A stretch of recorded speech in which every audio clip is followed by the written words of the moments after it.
My name is Maria Stepanyan. I'm the Executive Director at the Center for People with Disabilities. So I have been the Executive Director for 7 years, but I've been with CPWD for 13 years. From 1996 to 2005, I lived in Russia. And in 2000s, I was just getting out of college with a financial degree and got to work with this wonderful nonprofit in Moscow that was working with children from orphanages. It was a really good organization and still is one of the oldest nonprofits in Russia that helps children from institutions to live and experience life outside of institution so that they can be successful in the community. Most of the children in the orphanages are there because they have a disability. And so I got to work with a lot of children with disabilities. By the way, that painting is painted by one of the kids in that art rehabilitation studio. I left that organization in Russia because I moved to the United States, to Colorado. What brought you to Colorado was your husband? Yes. So you met and married in Russia? And we met in Russia when I was working in that nonprofit. We had a program where international volunteers would come with Patch Adams, if you've heard of him. So they would come for a couple of weeks to Russia and do clownings, humanitarian clownings into orphanages and hospice centers and hospitals. So in 2002, specifically, Charlie was part of that international group as a clown. So in 2005, we decided we want to be together, and so I moved here and we got married here. When I joined CPWD, it was an eye-opener to me coming from Russia, having lived in Armenia as a child, seeing here at CPWD people with disabilities, adults with disabilities, who have families, have a life in the community, and have jobs here. And the individuals that were coming to the programs here had brain injury and other type of disabilities that were successfully living independently and accessing services and community here. And to me, I remember the very first, probably several months, I had to figure out how to fit that in my brain. Because I grew up in a place where people with disabilities were hidden and put away. Where were the people with disabilities when I was a kid? In Russia, I was in this program and saw children with disabilities, but they were all in institutions. Adults with disabilities were not seen. In Armenia and in Russia, if the children are in orphanage, when they reach age of 18, depending on severity of their or significance of their disability or the challenges they have, they either move out and live independently in the community with no preparation, or they move to another institution for the rest of their life. This history of independent living movement, the independent living philosophy, is what got the United States to where we are at. That hasn't happened in Armenia. There has been longer times with the old model of functioning. And so, in my opinion, if we don't keep up what we're doing now, the advocacy and continuing to see the gaps and advocating for changes, I think it would be super easy to go back. I don't think we have enough solid ground to be on to say, oh, this is now part of life, it's normal, we will have always people with disabilities in living independently, or at least given the rights. I feel like if we don't do the work of advocacy, it will go back easily and quickly.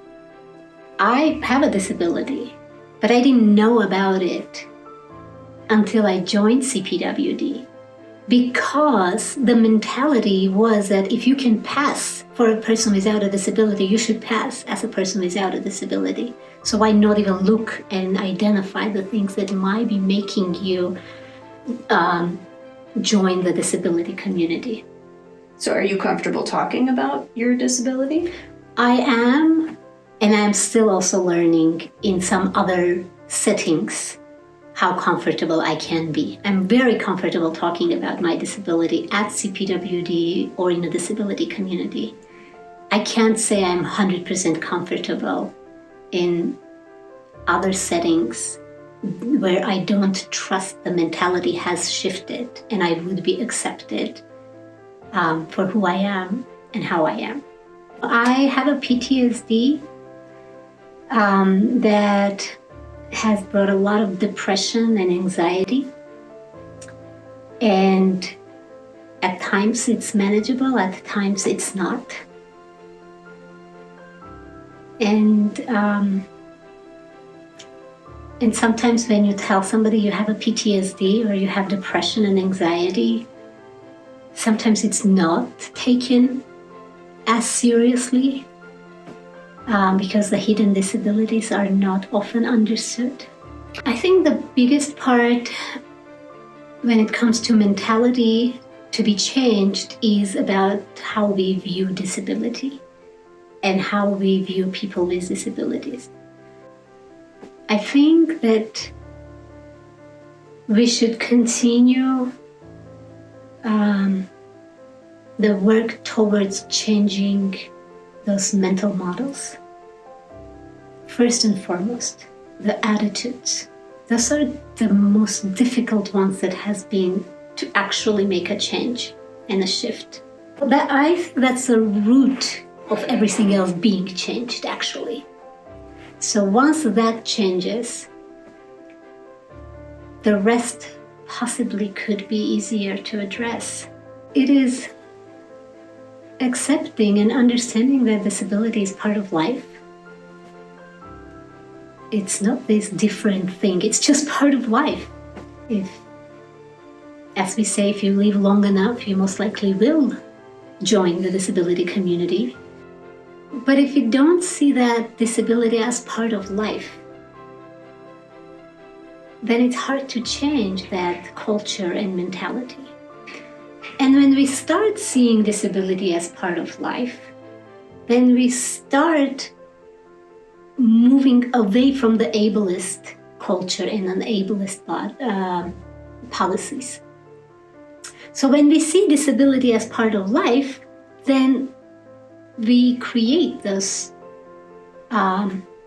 accessibilities that would work for people with disabilities. So we create our environment with the disability in mind. So the advocacy efforts of CPWD has increased in the last few years, and I see that increasing further.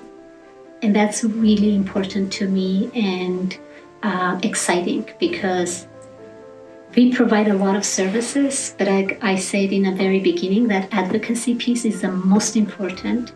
Are there any particular bills that you're excited about? The prosthetics bill, that's something we are passionate about and fully behind, to ensure that people who need prosthetics can have a second set, pair, whatever it is, second piece for sports and outdoors and everything else they need for, and not be limited to what the doctors are determining to be the necessity. The housing bill, to create, I think it's 15%, but certain amount of units to be accessible in developments, in new developments. If the houses are all built for able-bodied people, then not only you're still having the same housing issues that everybody else is having, but a whole different layer of an issue. Because even when that becomes available, it's not accessible. Then you completely have no access to the housing.